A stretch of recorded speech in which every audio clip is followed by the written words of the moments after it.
자녀들은 나이에 따라 아버지에 대한 이해, 의식 구조가 달라진다고 합니다. 4살 때쯤에는 자기 아버지가 무엇이든지 다 할 수 있다고 생각합니다. 그러다가 12살쯤 되어지면 아버지는 아는 것이 별로 없다고 생각한답니다. 그리고 사춘기에 들어서는 14살쯤 되면 아버지가 알고 있는 것은 다 구식이라고 생각합니다. 그러다 21살쯤 되어지면 아버지는 골동품 같다고 생각합니다.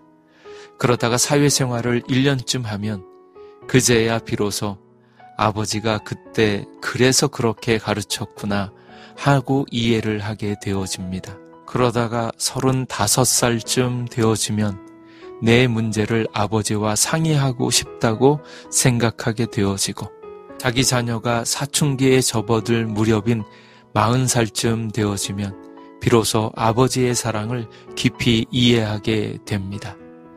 50살쯤 되어지면 돌아가신 아버지가 생각나서 역시 내 아버지는 훌륭한 분이셨다라고 생각하게 되어지고 나이 60이 되어지면 나는 아버지보다도 너무 못한 삶을 살았구나 그렇게 생각하게 되어진다고 합니다.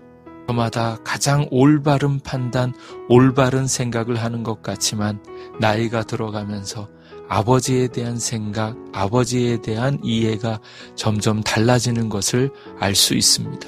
나이가 들어갈수록, 철이 들어갈수록 어머니, 아버지를 이해하게 되어지고 그 은혜의 깊이를 다시 보게 되어지는 것입니다. 어머니, 아버지에 대한 사랑과 은혜를 조금 더 진작, 일찍 알았더라면 후회하는 일이 많이 없을 것입니다. 그래서 하나님께서는 주님 안에서 예수 그리스도의 은혜를 아는 이들은 너희 부모에게 순종하라. 이것이 옳으니라 라고 말씀합니다. 성경은 왜 우리가 부모에게 순종해야 하는지 그 이유를 설명하지 않습니다. 부모님께서는 진자리 마른 자리에 갈아 누이시며 밤잠을 주무시지 못하시며 우리를 키워주셨습니다. 부모님의 희생적인 사랑이 없이는 우리는 이 땅에 존재할 수 없었을 것입니다. 그 분명한 은혜와 사랑이 있음에도 불구하고 하나님께서는 그러한 이유가 아닌 그런 이유에 대한 응답이 아니라 그저 순종하라. 이것이 옳으니라 당위성의 문제로 접근합니다.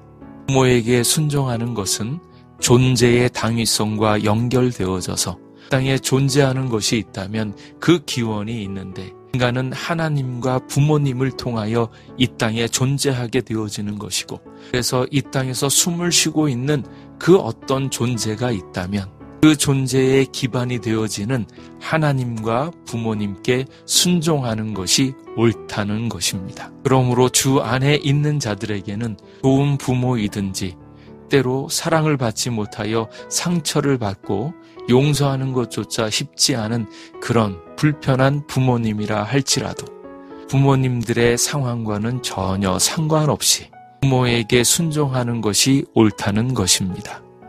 내 아버지와 어머니를 공경하라. 이것은 약속이 있는 첫 계명이니 이로써 내가 잘되고 땅에서 장수하리라. 하나님께서는 우리에게 대한 하나님의 사랑을 처음 부모님을 통하여 우리에게 그 사랑과 은혜를 보게 합니다.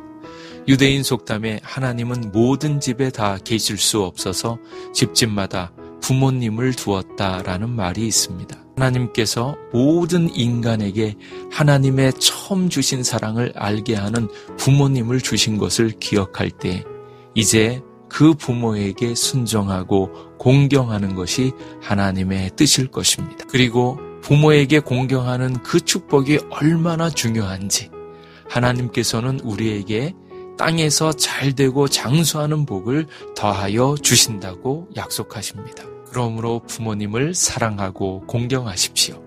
그러면 하나님의 구원과 하나님의 은혜를 새롭게 만나고 깨닫게 될 것입니다. 예수님 안에서 하나님께서 처음 주신 사랑, 부모님의 사랑과 은혜를 기억하며 부모님을 사랑하고 순종하여서 약속 있는 첫 계명 땅에서 잘되고 장수하는 복을 받으시기를 예수님의 이름으로 축복합니다. 요한대학교 정문 안쪽에 있는 예목교회 최정일 목사였습니다.